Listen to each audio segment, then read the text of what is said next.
Magandang umaga, ngayon pa araw ng Sabado, August 10, 2024 at update po muna tayo sa lagay ng panahon. Ayon sa Pag-asa, patuloy po na nakakaapekto ngayon ang southwest monsoon o habagat sa Luzon at western section ng Visayas at Mindanao.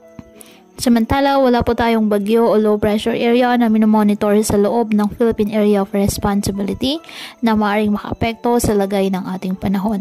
Ngayong araw, dahil po sa nasabing habagat, saan ang bahagyang maulap hanggang sa maulap na halangitan, na may kalat-kalat na mga pag-ulan at thunderstorms dyan sa Western Visayas, Negros Island Region at Palawan.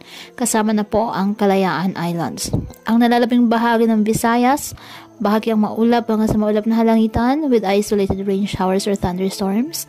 Dahil naman po sa mga localized thunderstorms. Sanin po ang Metro Manila at nalalabing bahagi pa ng ating bansa.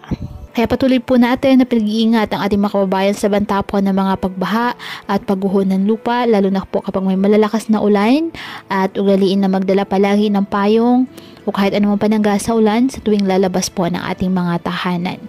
At yan po muna ang update sa lagay ng panahon ngayong araw. Muli patuloy po tayo na mag-ingat at palaging tandaan, God loves you.